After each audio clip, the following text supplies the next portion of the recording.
Nah, nanti juga akan dibuka sesi tanya jawab ya, Mas Andrew ya.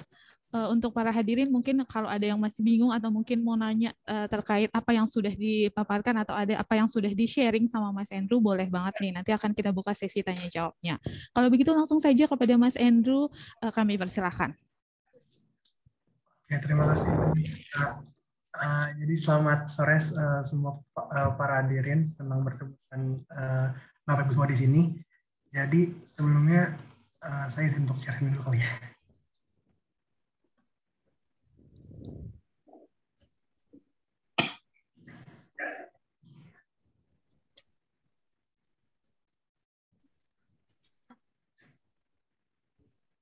Apakah sudah terlihat? Belum ya? Sudah sekarang. Oke, baik. Terima kasih, Kak. Jadi sebelum saya memulai, mungkin saya ingin berterima kasih dulu nih ke Pak Welmizon yang sudah memberikan saya kesempatan untuk dapat sharing juga nih sama Bapak Ibu semua di sini, dan juga ke Bu Utari juga nih yang udah kontakin saya dari kemarin. Makasih banyak ya, Bu. Dan sekarang saya langsung mulai saja mungkin ya.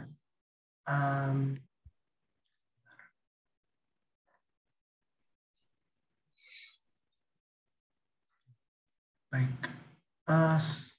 Jadi selamat sore semuanya. Jadi sekarang saya akan menyampaikan mengenai tugas akhir saya, di mana saya itu mengambil topik mengenai Transjakarta, karena saya sendiri juga merupakan pengguna Transjakarta yang cukup sering sih untuk menggunakan busway gitu ya. Di sini saya mengangkat tema evaluasi kinerja pelayanan Transjakarta dalam pengendalian penyebaran COVID-19 berdasarkan analisis sentimen dengan menggunakan media sosial Twitter. Seperti itu. Mungkin sebelum saya lanjut, mungkin ini ada sedikit perkenalan dari diri saya sendiri.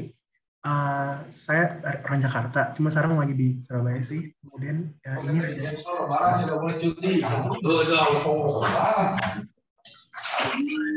ya, kemudian di sini mungkin ada beberapa pengalaman saya sebelumnya. Sekarang saya bekerja di Ernst & Young Indonesia di EY sebagai associate di Infrastructure Advisory. Baru masuk minggu lalu sih, 2 minggu lalu. Kemudian ini ada beberapa pengalaman juga di bidang IT dan juga di KJPP gitu, di bidang IT. Kemudian ini juga ada professional experience saya. Di sini saya sebenarnya kuliah 2 jurusan. Saya kuliah di ITS juga dan saya juga kuliah di UT. Kalau di UT itu saya ambil manajemen bisnis. Ini belum selesai sih kebetulan. Jadi untuk yang ITS ini memang sudah selesai tahun ini, dan untuk UT-nya belum selesai. Nah, berikutnya langsung aja kita ke materinya. Jadi alasan kenapa saya mengambil topik ini, sebenarnya saya tuh melihat kalau Jakarta itu kan ya fenomena yang paling sering di Jakarta itu ya kemacetan gitu ya. Dan untuk mengatasi kemacetan ini ada banyak cara yang dilakukan, di mana Pemprov Jakarta itu membangun ya berbagai macam lah public transport, dan salah satunya adalah Transjakarta. Nah, cuman kemudian seperti yang kita tahu juga gitu ya, pada awal tahun 2020 yang lalu itu ada pandemi nih, pandemi COVID-19, dan pandemi itu merubahlah tatanan masyarakat kita gitu ya. Dimana bisa dilihat juga, dia itu juga berdampak pada layanan Transjakarta. Seperti yang bisa dilihat pada slides, di mana itu ada penurunan yang cukup signifikan, yang sangat signifikan sih sebetulnya dari jumlah penggunanya, di mana pada bulan Aprilnya ada penurunan yang lebih dari 80%, lebih dari 86% malahan dari penggunanya, dan ya cuman mungkin angkanya terus menaik ya pada bulan-bulan berikutnya, cuman memang belum bisa lah untuk mencapai kondisi sebelum pandemi itu. Nah, karena pandemi itu berdampak pada TJ itu nggak cuma dari jumlah pengguna aja, cuman dari ya ada kebijakan mungkin protokol kesehatan ya yang diimplementasikan di Transjakarta juga. Nah, kemudian maka dari itu apalagi ketika pandemi seperti ini gitu ya, pandemi seperti ini, kenyamanan pengguna itu kan harus tetap diprioritaskan. Dan bagaimana caranya untuk bisa kita memprioritaskan kenyamanan pengguna cuman di tengah-tengah pandemi seperti ini. Nah, maka itu diperlukan evaluasi kinerja pelayanan Transjakarta untuk mengendalikan penyebaran COVID itu. Karena kan seperti yang kita tahu, mungkin COVID itu sering menular lah di lingkup yang mungkin tertutup gitu ya, terus yang sirkulasi cuman itu aja, dan yang rada padat gitu ya, seperti mungkin di bus dan di halte Transjakarta itu. Nah, makanya itu saya melakukan evaluasi kinerja, dan di sini ada banyak banget cara untuk melakukan evaluasi kinerja. Cuman di sini saya menggunakan analisis sentimen, di mana nanti saya akan mengklasifikasikan atau mengkategorikan sentimen-sentimen pengguna Transjakarta menjadi ada 3 sentimen, ada negatif, netral, dan positif. Di mana untuk data sendiri, saya menggunakan data dari medsos. Kenapa dari medsos? Sebetulnya ada beberapa alasan kenapa saya mengambil data dari medsos. Yang pertama itu dia itu real time, karena misalnya Bapak Ibu nge-tweet gitu ya, nge-tweet di media sosial Twitter, itu kan pasti langsung masuk ke medsosnya gitu ya, dan itu kan mencerminkan hal yang kejadian pada saat itu juga gitu. Kemudian big data, ya seperti yang kita tahu kan tweets di medsos itu sangat banyak, sampai jutaan gitu ada untuk tweetsnya, dan juga jumlah user yang banyak, dan juga tendensi orang nih selama pandemi, orang-orang kan lebih banyak untuk ngobrol lewat medsos gitu ya, lebih banyak orang yang mungkin komplain ke TJ juga lewat medsos gitu. Nah, maka dari itu muncul nih sebuah pertanyaan penelitian saya, yaitu bagaimana evaluasi kinerja pelayanan Transjakarta dalam pengendalian penyebaran COVID-19 berdasarkan respons masyarakat di media sosial Twitter, seperti itu. Mungkin berikutnya, nah, untuk saya langsung ke metodologi yang saya gunakan gitu ya, untuk jawab pertanyaan tadi. Yang pertama itu saya coba untuk memetakan dan mengevaluasi dampak pandemi COVID-19 itu terhadap pelayanan Transjakarta. Dan ini saya dapatkan datanya dari survei institusional. Jadi sebetulnya saya itu sudah pernah berkontak dengan PT Transjakarta juga untuk mengambil data yang saya butuhkan juga untuk mendukung penelitian saya. Kemudian untuk sasaran kedua itu untuk mengidentifikasi respon masyarakat di media sosial Twitter terhadap pelayanan Transjakarta selama pandemi COVID-19. Nah, di sini saya baru menggunakan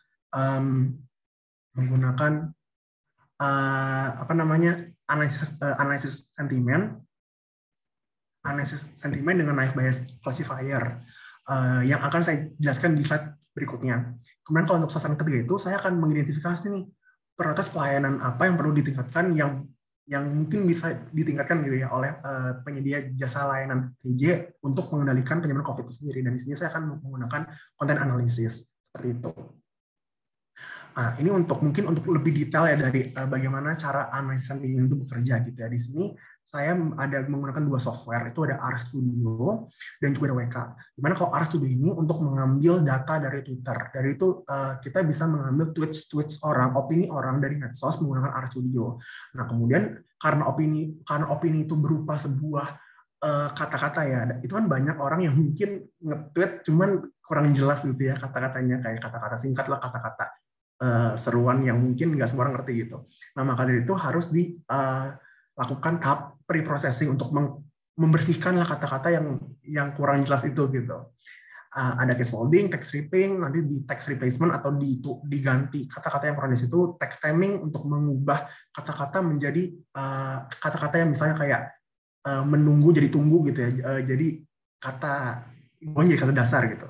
Nah, dan juga stop word removal, ini kayak buang kata dong, sih, kan gitu, dibuang semua juga untuk biar datanya lebih bagus.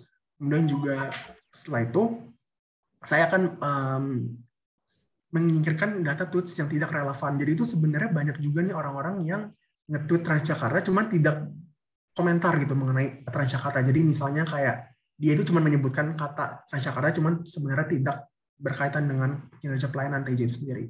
Kemudian saya akan mengelompokkannya, dan juga saya akan membagi data untuk penelitiannya itu ada 80% train data dan 20% tes data. Ini mungkin buat Bapak Ibu yang sudah familiar dengan machine learning mungkin paham ya dengan train data dan juga tes data.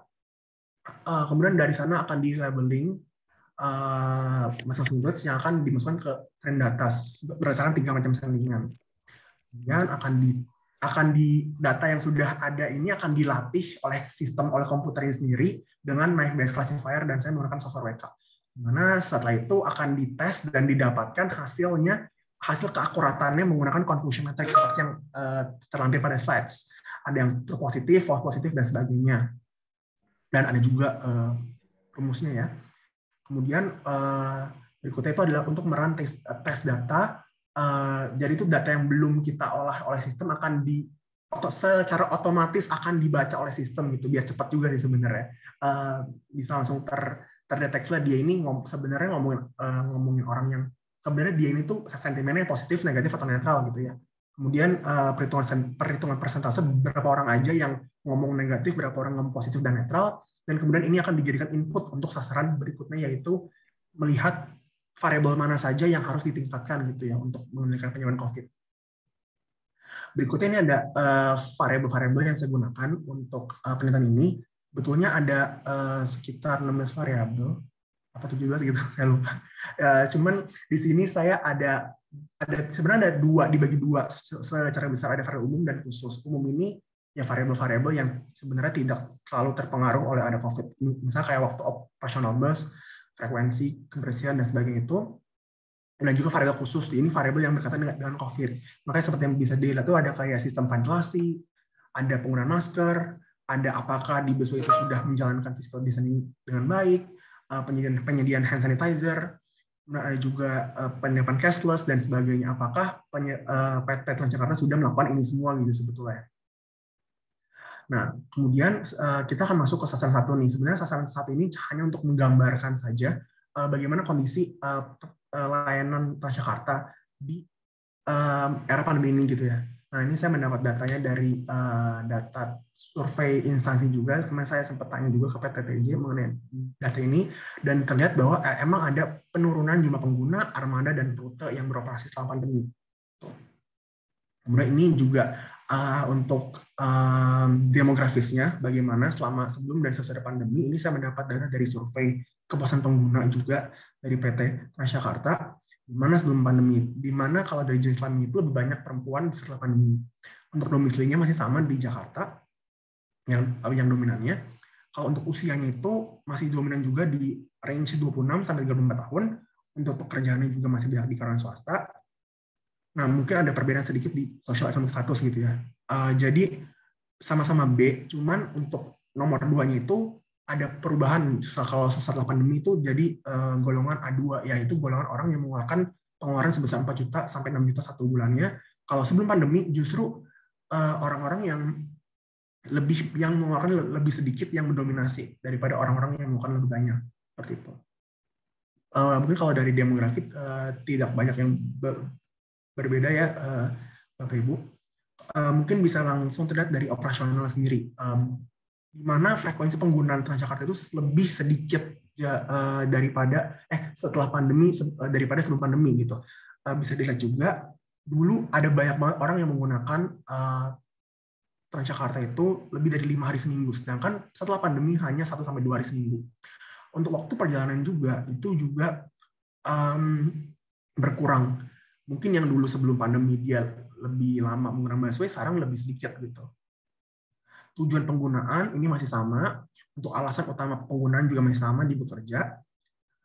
Nah, kemudian ini berikutnya saya akan memetakan mengenai ada nggak sih perubahan secara operasional dari layanan Transjakarta.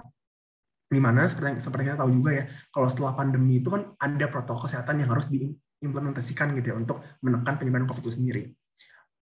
Jadi kalau bisa dilihat pada tabel, para pandemi itu mungkin ada beberapa dan ya banyak sih untuk koridor-koridor Transjakarta yang masih 24 jam ya. Cuman kan setelah pandemi ini dikurangin jauh untuk waktu-waktu pelayanan Transjakartanya. Kemudian sebelumnya juga tidak ada protokol kesehatan, sekarang sudah ada juga, seperti misalnya di pada slides, ada beberapa measures gitu ya yang harus diimplementasikan gitu. Kemudian kalau mungkin dulu sebelum pandemi itu ada pengoperasian ke seluruh koridor Transjakarta, cuma setelah pandemi ini sangat dikit koridor yang beroperasi gitu. Ya mungkin sekarang sudah meningkat ya untuk koridor ya. Terus kemudian kalau perubahan, kalau sebelum pandemi kan masih ada mungkin yang bisa pakai cash, kalau sekarang sudah nggak bisa. Terus kalau dulu itu juga nggak ada pembatasan sama sekali, cuma sekarang kan ada pembatasan di mana maksimal cuma 6 orang untuk bus gandeng dan sebagainya. Nah, kemudian ini juga ada dari survei juga bahwa banyak orang yang merasa tuh masih berdesak-desakan di haltenya.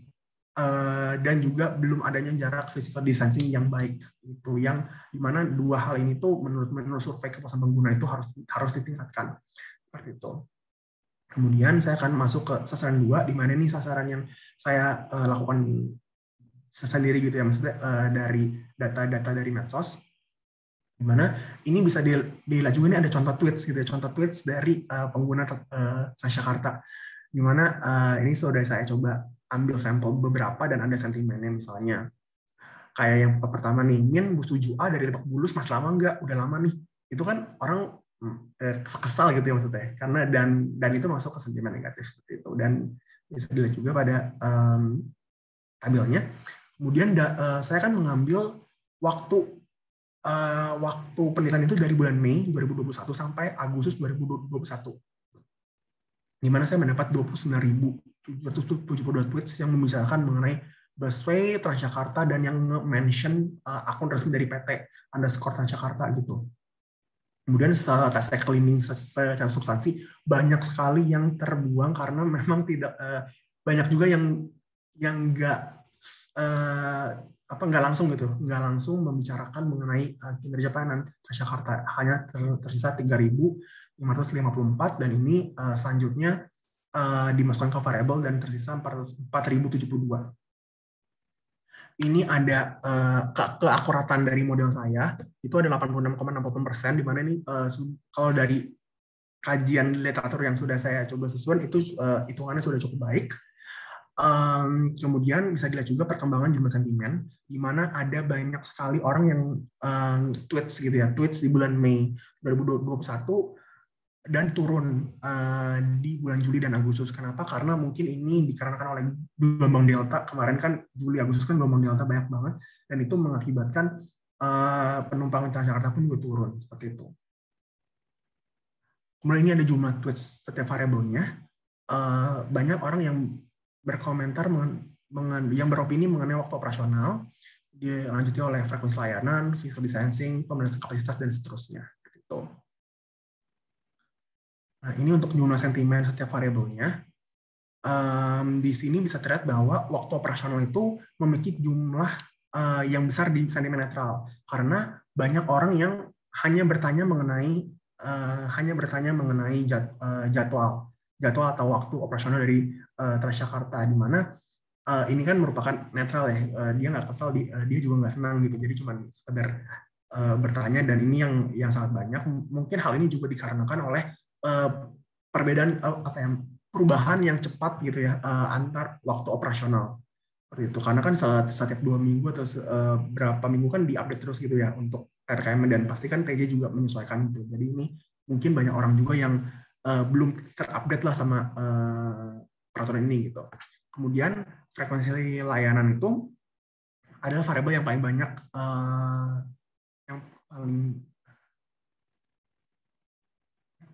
yang paling banyak untuk variabel sentimen negatifnya. Ini akan saya jelaskan nanti. Kemudian untuk physical distancing, pemanasan kapasitas, dan ketersediaan petugas itu juga cukup banyak.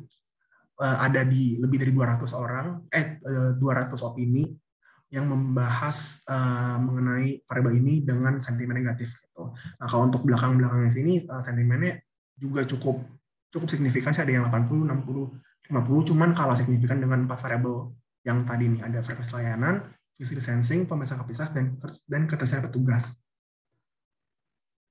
Saya berikutnya.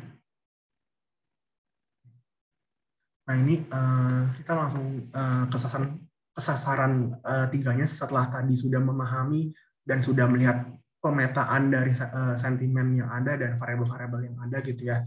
Kita langsung bisa ke sasaran tiganya, yaitu untuk mengidentifikasi di variabel mana aja yang perlu ditingkatkan gitu untuk mengendalikan penyebaran COVID. Nah, kemudian cara saya itu adalah yang pertama, variabel tersebut saya coba lihat yang memiliki sentimen negatif lebih dari 120 opini. Kenapa 120?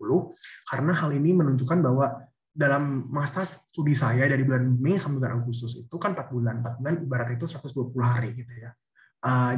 Jadi kan ada satu hari itu pasti ada aja gitu orang yang nge-tweet mengenai variabel itu. Jadi variabel itu emang yang memiliki tingkat urgensi yang tinggi lah gitu untuk segera dibenahi oleh PT Transjakarta.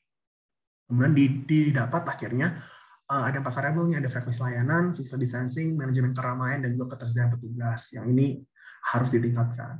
Nah, berikutnya saya akan menjelaskan mengenai satu-satu dari variabelnya. Ini untuk frekuensi layanan, bisa dilihat juga pada word cloud yang di bagian kiri. Ini ada kata-kata yang sering muncul juga di tweets yang membahas mengenai frekuensi layanan. Dan topik yang dibahas itu ada 3 sebetulnya. Ada kedatangan bus yang lama, ada armada bus yang sedikit, cuman dengan headway yang tinggi. Jadi orang kan juga perlu nunggu gitu ya, karena headway tinggi. Dan juga tidak seimbangnya frekuensi layanan. Ada koridor yang dia ini banyak busnya, cuman ada koridor yang dia ini sedikit busnya. Padahal menurut tweets yang saya baca juga banyak itu, pada koridor ini tuh koridor yang cukup ramai. Cuman tweetsnya itu bus itu cukup sedikit gitu untuk mengimbangi keramaian dari penumpang di koridor tersebut. Nah, kemudian ini mungkin saya bisa berikutnya. Untuk physical distancing, ini variabel kedua yang perlu ditingkatkan, di mana banyak banget penumpang tuh yang mengeluh gitu, karena di bus itu banyak yang berdesak-desakan dan tanpa ada penjagaan jarak. Dan penumpang yang masih duduk tanpa dibatasi satu sama lain. Walaupun kan kalau di bus ini seperti yang kita tahu kan ada yang X gitu, signage, tanda kalau bangku ini tidak boleh diduduki gitu ya. Cuman masih ada penumpang yang masih duduk di bangku yang ada tanda tersebut gitu. Dan itu kan karena itu berdesakan, itu kan membuat pengendalian penyebaran itu menjadi semakin sulit, karena COVID itu kan paling seneng tuh. COVID itu paling seneng kalau rame-rame gitu kan. Nah itu jadi lebih sulit gitu untuk dikendalikan. Gitu. Kemudian untuk yang ketiga itu ada manajemen keramaian. Di sini lebih membahas mengenai tidak adanya pembatasan kapasitas di halte dan bus sehingga menyebabkan berakibat pada tidak adanya physical distancing seperti itu. Nah ini juga sebenarnya ini juga berhubungan sih dengan dua variabel yang tadi mengenai frekuensi dan juga mengenai physical distancing. Sebetulnya emang banyak banget yang mengeluhkan mengenai belum adanya physical distancing, kayak masih penumpang yang banyak dan juga tidak adanya pembatasan kapasitas. Nah, mungkin yang terakhir itu ada variabel ketersediaan petugas, di mana di sini ini adalah variabel yang cukup banyak juga yang dikomentari oleh penumpang-penumpang Transjakarta, di mana topik yang dibahas itu ada 3 sebetulnya. Jadi itu banyak penumpang yang merasa bahwa petugas PT Transjakarta itu masih kurang tegas dalam menegur jika terjadi pelanggaran protokol kesehatan. Dan juga ada juga petugas yang mungkin masih berlaku kurang baik dengan cara berbicara dengan ada membentak, menjutek, dan sebagainya. Dan juga adanya tidak tersedia petugas yang standby di armada atau mungkin di dalam halte juga gitu ya. Itu yang masih beberapa dikeluhkan oleh pengguna Transjakarta. Nah, ini sudah sampai di penghujung. Ini ada kesimpulan dari penelitian saya, di mana pandemi itu kan memiliki pengaruh yang sangat besar terhadap operasional layanan, dan juga berdasarkan analisis sentimen dari media sosial itu paling banyak itu orang yang berkomentar mengenai komentar netral. Cuman memang seperti yang tadi sempat saya singgung, komentar netral itu lebih membahas mengenai dia itu nanya jadwal gitu, waktu operasional dan sebagainya. Dan disusul oleh tweet bersentimen negatif itu 1886. Ini seperti dan ini 10 kalinya dari orang yang bersentimen positif gitu, yang membahas Transjakarta.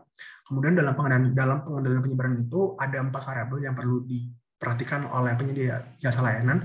Pertama ada frekuensi layanan bus yang harus ditingkatkan juga berdasarkan dari keluhan pengguna tadi, penerapan physical distancing, pembatasan kapasitas, dan juga ketersediaan petugas. Dan ini ada beberapa rekomendasi yang mungkin sekiranya bisa saya berikan juga ya dari penelitian saya. Ini seperti yang tadi sudah saya bilang, itu mungkin input dari variabel-variabel itu mungkin bisa dipertimbangkan juga buat PT Transjakarta. Kemudian penelitian ini juga bisa dijadikan analis awal. Mungkin kedepannya kalau PT Transjakarta mungkin mau langsung dengan cepat gitu ya, pengen melihat nih opini orang mengenai jasa Transjakarta seperti apa sih. Nah itu bisa banget menggunakan big data, di mana bisa menggunakan Twitter, Facebook, atau Instagram, atau mungkin dari rating Google Maps pun juga bisa digunakan gitu, bisa dipetakan agar mungkin Transjakarta ke depannya juga terus meningkat gitu ya pelayanannya. Dan juga mungkin yang terakhir itu untuk penelitian saya itu mungkin studi lanjutannya dapat lihat juga perspektif dari ahli medis itu ya, mungkin yang lebih mengerti gitu mengenai COVID seperti apa dalam konteks transportasi umum. Jadi, sekian dari presentasi saya pada sore hari ini. Terima kasih banyak untuk Bapak Ibu semua. Mungkin ada yang ingin berdiskusi, dipersilahkan. Oke, baik. Terima kasih Mas Andrew atas paparan sharingnya, atas apa yang sudah dilakukan riset selama ini di Transjakarta. Ternyata masih banyak juga ya yang mengeluhkan dari sisi negatifnya tadi kalau dilihat ya, angkanya masih cukup tinggi. Yang tadi saya berfokus itu salah satunya di tidak adanya petugas di dalam bus, juga di halte, walaupun sedang menggalakkan kemandirian pelanggan Transjakarta nih, apa namanya, tidak ada petugas supaya bisa mandiri, supaya bisa melirik ke sebelah seperti tetangga MRT gitu kan, walaupun ada petugasnya tapi nggak selalu ada di setiap bus gitu ya. Tapi kayaknya kalau Transjakarta pelanggannya masih dalam tanda petik manja gitu ya, jadi tetap harus didampingi oleh petugas-petugas nih. Oke, mata acara selanjutnya adalah sesi tanya jawab. Silakan Bapak, Ibu, dan rekan-rekan yang ingin berkomentar atau mungkin menanyakan langsung nih terkait apa yang sudah di-sharing oleh Mas Andrew, dipersilahkan. Kalau ada yang mau buka mic boleh, atau mungkin tulis di kolom chat juga boleh, silahkan.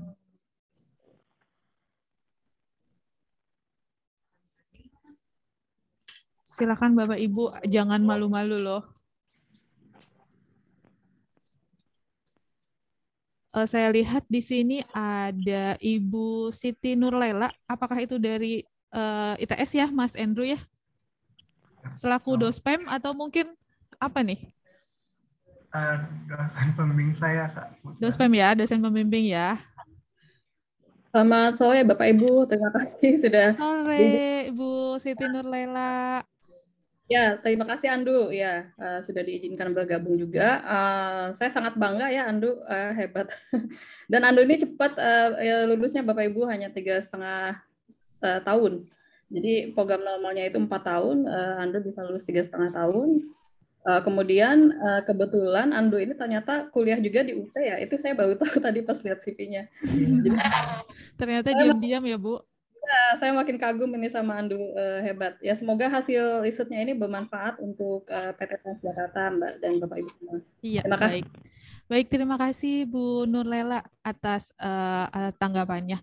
Silakan Bapak Ibu dan rekan-rekan lainnya yang mau memberikan tanggapan juga untuk hasil risetnya Mas Andrew, atau mungkin ada yang mau nanya terkait apa yang sudah dipaparkan tadi kepada Mas Andrew.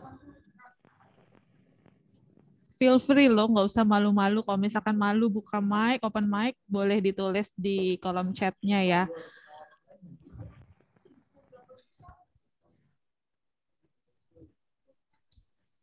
Untuk sampai saat ini gimana nih Mas Andrew? Masih menggunakan Transjakarta kah? Masih, kalau ke kantor masih ya? Karena sekarang lagi di Surabaya aja ya? Betul, karena di Surabaya jadi nggak pakai. Biasanya kalau di Jakarta, karena rumah saya juga dekat halte gitu ya, jadinya selalu pakai Transjakarta sih. Di dekat halte mana tuh kalau boleh tahu Mas Andrew rumahnya? 3 menit mungkin ya dari Danau Agung. Dari mana? Danau Agung, Jakarta dari Utara. Danau Agung, oh Jakarta Utara ya. Biasanya menggunakan TJ tuh kalau kemana? Ke kampus gitu atau mungkin ke mana? Digunakan sehari-hari? Ya, ke jalan sama teman atau mungkin ke kantor gitu, biasa naik Transjakarta sih Kak.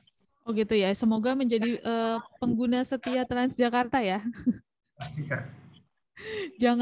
Jangan asik pakai kendaraan pribadi.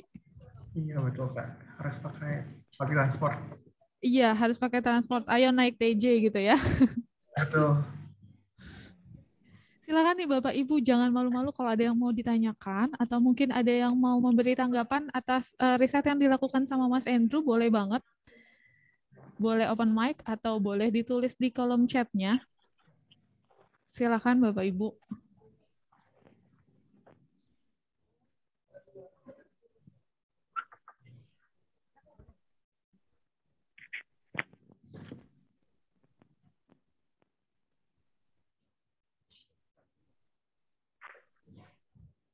Terus punya cerita apa lagi nih Mas Andrew yang bisa di-sharing ke teman-teman di TJ? Atau mungkin selama pernah naik TJ, pernah punya pengalaman apa gitu yang kiranya, oh ternyata naik TJ itu begini ya gitu.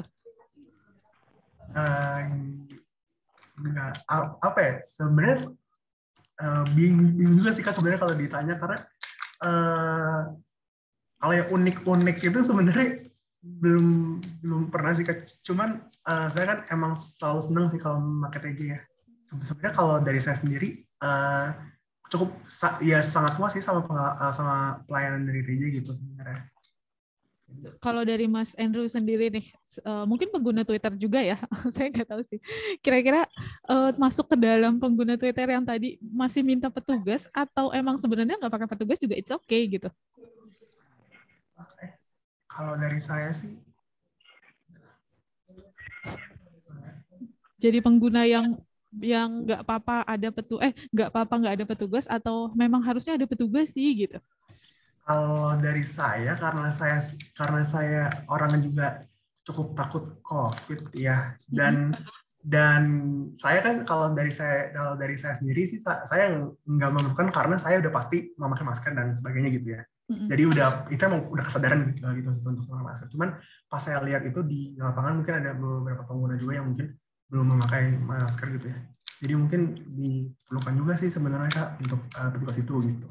Oh, jadi kalau sebagai dari sisi pelanggan, Mas Andrew ini lebih memilih adanya petugas supaya ada yang menertibkan ya. Kalau ada yang nggak pakai masker, kalau ada yang tidak mematuhi protokol kesehatan di Transjakarta ya. Oke, baik-baik. Memang sebenarnya sih kalau saya perhatikan di gate halte itu biasanya sudah dikasih tahu nih, mohon maaf Bapak Ibu tolong digunakan maskernya, dipakai sih benar gitu kan. Cuman begitu melewati gate, pas udah di bus, entah dia minum sebentar atau ngobrol atau terima telepon, itu diturunin maskernya, habis itu lupa. Nanti sehingga ada pelanggan lain yang menemukan, loh kok dia nggak pakai masker, ini petugasnya kemana, ini kok nggak ada pengawasan ketat dan lain-lain. Padahal sebenarnya di gate halte itu sudah melakukan pemeriksaan gitu loh. Nah, mungkin kadang suka miss-nya di situ ya. Oke, ini sudah ada pertanyaan yang masuk di kolom chat dari Mirza Feriandi. Mau tanya Mas Mirza dari TJ, apakah model sentimen analisis yang dibuat ini bersifat umum? Maksudnya adalah model tidak ditrain spesifik hanya untuk menganalisis sentimen dampak dari COVID, yang kemudian kedepannya model berpotensi untuk digunakan sebagai sentimen analisis umum berkala mengenai kualitas layanan TJ. Terima kasih. Monggo silahkan. Langsung dijawab Mas Andrew. Terima kasih Mas Mirza untuk pertanyaannya ya. Saya ingin menjawab. Kalau untuk model tidak ditrain spesifik hanya untuk menganalisis sentimen dampak dari COVID, sebetulnya kalau dari saya itu saya break dulu ke variabel gitu ya. Jadi sebetulnya kalau untuk dari variabel-variabel ini itu sudah saya sesuaikan sama kajian literatur mengenai COVID itu kalau di transportasi publik tuh kayak gimana, bagaimana bisa COVID itu bisa menular gitu di konteks transportasi publik. Nah, itu nanti saya coba sintesiskan dan saya mendapat variabel-variabel ini, di mana ke-17 variabel ini itu sudah mencerminkan mengenai variabel-variabel yang berdampak dari adanya COVID itu sendiri seperti itu. Jadi sebetulnya tuh pas di awal itu ada kayak variabel, mungkin variabel fasilitas inklusif, kayak mungkin variabel-variabel keamanan gitu. Itu kan sebenarnya belum begitu berdampak ya kalau yang dari saya lihat dari kajian literatur ke pelayanan Transjakarta dari COVID-nya seperti itu. Jadi untuk saya baca lagi.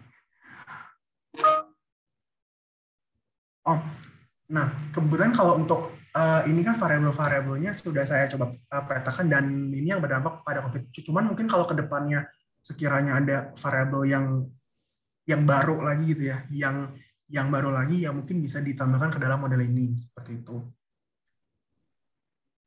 Oke. Cuman kalau untuk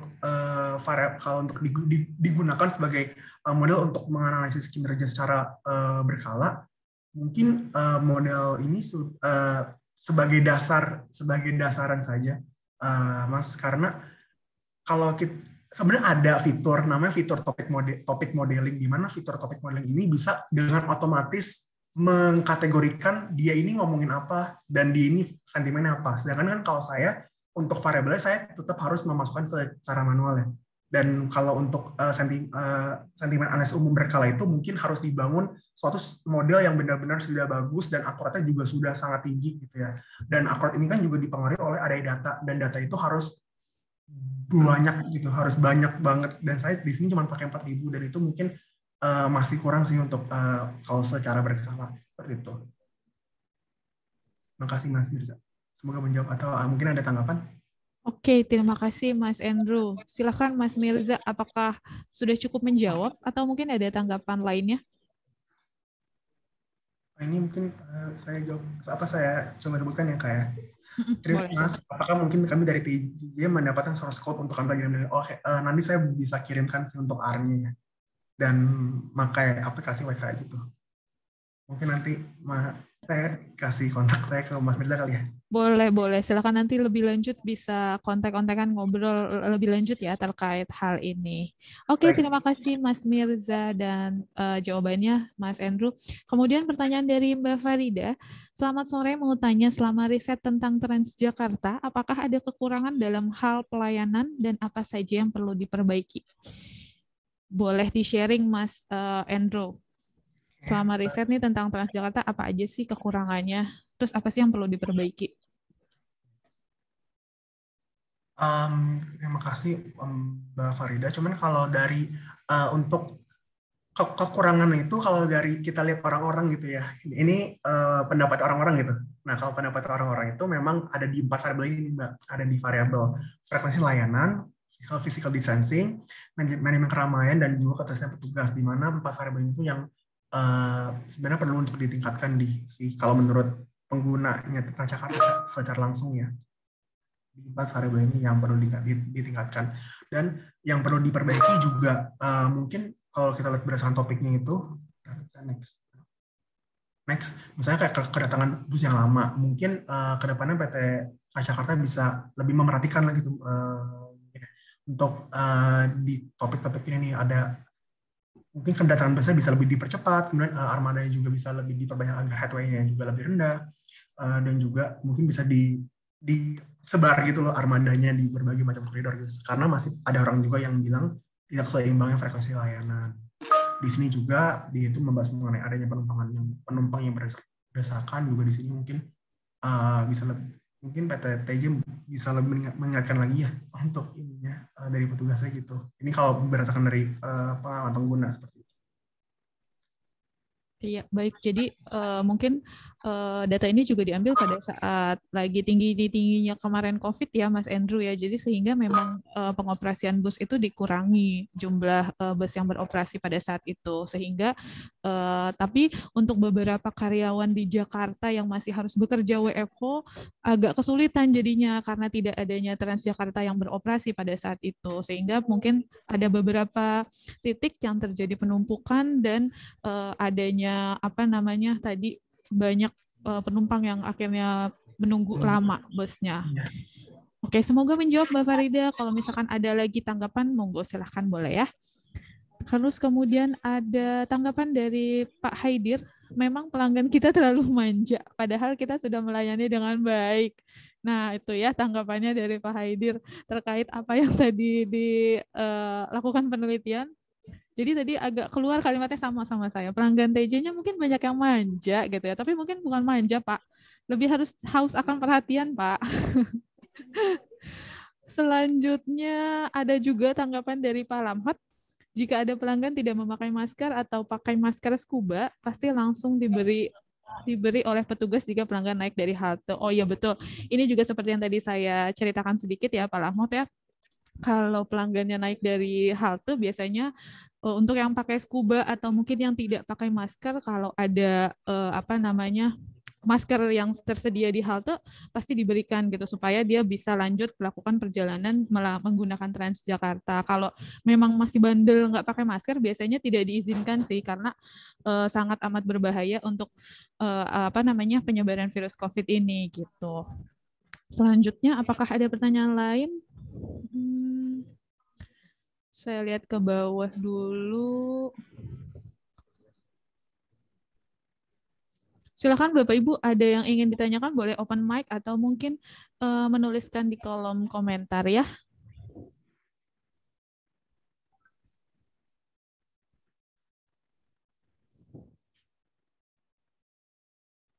Oh, di sini juga ada sharing dari Bu Nurlela tadi ya, dosen pembimbingnya Mas Andrew. Ada info sedikit terkait tentang ITS yang ingin melanjutkan. Halo, Mbak Halida. Halo Mbak Utari, silakan, ada yang ingin ditanyakan atau mungkin memberikan tanggapan untuk Mas Andrew? Ya, mungkin pertama-tama aku mau ucapin terima kasih Mas Andrew sudah berbagi bersama kami nih bincang-bincang sore ya. Jadi kita kemarin arrange minggu lalu gitu ya.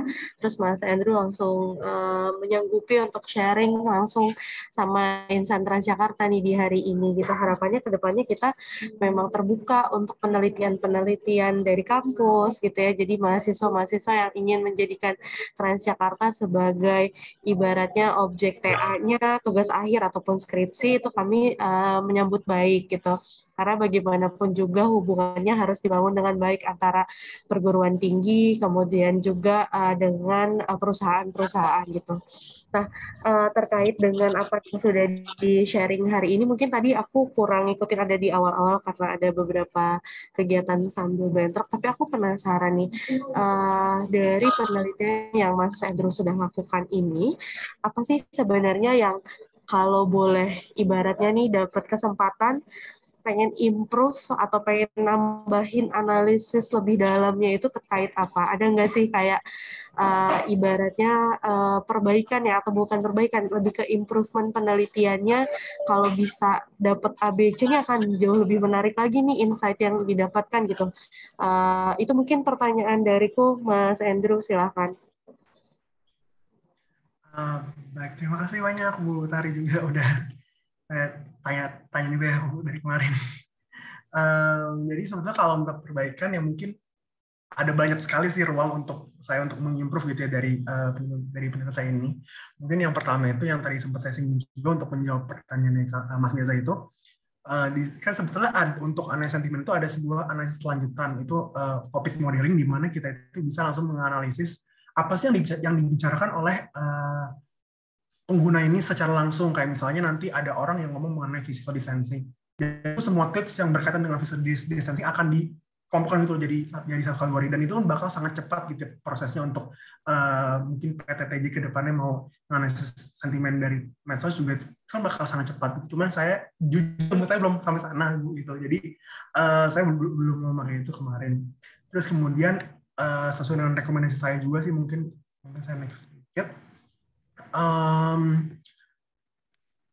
Mungkin ada bisa studi lanjutan gitu ya untuk kinerja pelayanan Transjakarta dalam COVID ini, atau mungkin dalam pandemi nanti, kalau ya jangan sampai ada gitu ya kalau pandemi berikutnya gitu ya. Cuman mungkin bisa juga dilibatkannya dari ahli medis kan, karena mungkin ahli medis kan lebih paham ya mengenai gimana sih langkah yang tepat kalau misalnya kita ke busway dan sebagainya biar kita nggak ter-COVID, atau mungkin gimana sih protokol kesehatan yang perlu dijalankan gitu ya oleh penyedia jasa layanan gitu untuk mengendalikan penyebaran COVID itu sendiri. Nah, di sana saya belum melibatkan langsung, belum mewawancara dan sebagainya sih kalau di sana.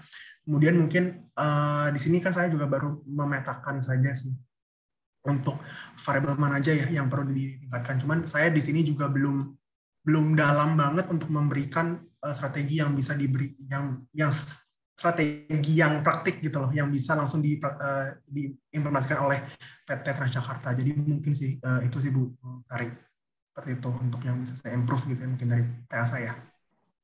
Oke, terima kasih Mas Andrew. Ini saya jadi inget di Twitter tuh sempat rame juga tuh apa namanya, yang pun saya lupa, drone amprit ya, yang kayak rasanya analisis medsos yang dia lakukan gitu. Contohnya ada kebijakan yang baru meluncur nih dari pemerintah, terus dia lakukan analisis medsos gitu. Ini pas kemarin Mas Andrew share judulnya, saya langsung ingat ke sana sebenarnya, kayak makanya menarik nih gitu ya, menganalisis sentimen menggunakan media sosial Twitter gitu. Dimana sekarang publik itu sedikit banyak menilai itu juga saling menilai lah ya menggunakan media sosial gitu. Kayak contohnya sesimpel kita mau visit suatu tempat itu kita lihat Google review gitu kan. Nah itu tuh seketika kita bisa nge-capture kondisi tersebut itu akan jadi sangat menarik gitu. Dan yang aku lihat nih Mas Andrew kasih wawasan baru, maka tadi seru banget Mas Mirza mungkin kayaknya tertarik tuh dia buat bikin analisis kecil-kecilan lanjutan di internal Transjakarta. Karena itu juga kita encourage untuk penelitian-penelitian di dalam internal Transjakarta sendiri gitu ya. Makanya sharing seperti hari ini tuh untuk ngasih kita insight dan juga ide baru nih. Oh iya, kita juga bisa nih lakukan ini gitu. Mungkin akan sangat menarik nanti kalau misalnya Mas Andrew bisa diskusi lebih lanjut ya sama Mas Mirza bahas mengenai ini gitu mungkin. Terima kasih Mas Andrew sharingnya insightful dan kasih kita ide baru nih gitu. Saya kembalikan Mbak Halida, terima kasih. Terima kasih Mbak Utari atas pertanyaannya. Tadi sempat raise hand Bu Nurlela, apakah ada yang ingin disampaikan sebelum saya tutup? Singkat saja Ibu. Ini ya mengenai improvement yang bisa dilakukan. Betul tadi kata Mas Andu ya, ada banyak uang yang bisa diimprove. Walaupun ini memang masih semester 1, semester TA S1 maksud saya ya. Nah, jadi untuk kualifikasi TA S1 ini sudah memenuhi di atas standar sebetulnya ya, sudah sangat baik karena ada inovasi big data analysis dan lain. Mungkin sedikit saya tambahkan, Bapak Ibu, untuk bidang kebijakan transportasinya itu sendiri ya, kita bisa mengembangkan konsep-konsep yang sifatnya itu memang lebih kepada mengendalikan penyebaran COVID-nya di transportasi publik gitu ya. Kan salah satu temuan Ando itu misalnya mengenai menjaga jarak ya Bapak Ibu ya. Menjaga jarak itu kan di dalam bis kaitannya sama kapasitas ya. Nah, tadi saya sekilas baca juga teks aslinya dari teks asli dari Twitternya, di mana salah seorang pengguna mengeluh begitu ya, kenapa sudah ada tanda silang tapi orang masih duduk gitu kan. Nah itu kan berarti ada sesuatu yang sulit dikendalikan begitu ya, walaupun sudah difasilitasi dengan berbagai intervensi begitu ya Bapak Ibu ya. Nah mungkin salah satu caranya itu adalah memasukkan unsur teknologi di situ, Bapak Ibu. Saya ada penelitian dengan dosen teknik industri di Universitas Brawijaya, tetapi di PTMLT ya. Salah satunya itu adalah kajian ergonomik, bagaimana apakah kita bisa menerapkan aplikasi-aplikasi teknologi yang membantu provider public transport untuk mengawasi atau monitoring lebih presisi begitu ya, mengenai jumlah penumpang di dalam, kalau di MRT itu di dalam gerbongnya ya, kalau ini kan di dalam sama gitu ya, di dalam bus gitu. Jadi untuk setiap bus yang terisi sebetulnya kita bisa monitor dengan sensor tertentu, entah berupa kamera atau sensor panas atau sensor objek dan lain-lain, yang bisa menghitung antara kapasitas bis yang ditentukan ya, misalnya kalau dia 50% atau 75% gitu, dengan yang sudah terisi. Mirip dengan Peduli Lindungi Bapak Ibu. Peduli Lindungi kan kita masuk ke dalam suatu area itu langsung terekod ya, dibandingkan dengan kapasitas yang diizinkan. Nah, mirip seperti itu. Nah, itu juga sedang dikerjakan oleh rekan tim saya di dalam penelitian dari Kementerian Pendidikan atau Ristek Dikti Bapak Ibu. Itu salah satu contoh saja ya, mengenai bagaimana tindak lanjut dari penelitian ini bisa ditindaklanjuti sebetulnya dengan intervensi yang lebih praktikal begitu Bapak Ibu.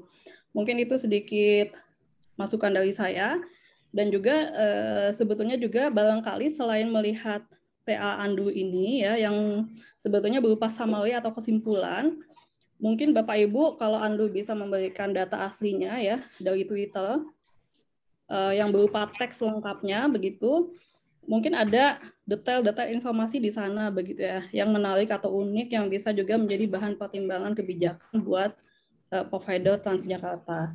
Mungkin itu saja mungkin dari saya. Terima kasih banyak. Demikian. Baik, terima kasih Bu Nurlela atas masukan tambahannya nih untuk Transjakarta ya.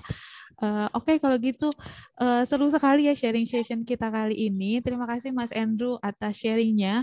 Semoga bermanfaat untuk kami semua. Terima kasih juga Bapak Ibu yang sudah memberi tanggapan dan juga memberikan pertanyaan-pertanyaan untuk Mas Andrew.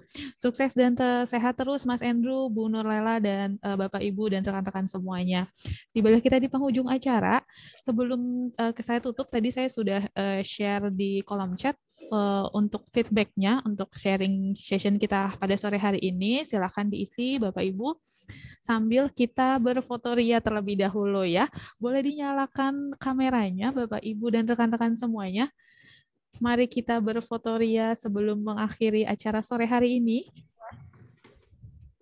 Boleh ya, ditunggu yang mau menyalakan kamera. Silakan. Gak apa-apa Mas Mirza, aku tahu kok kamu yang mana orangnya. Jadi nanti aku kasih foto kamu deh Mas Mirza ya. Sudah, di sini ada dua kali foto ya, nanti saya ambilnya ya. Oke, sudah. Yang sudah menyalakan kamera siap-siap senyum ya. 1, 2, 3. Oke, sebentar saya save dulu.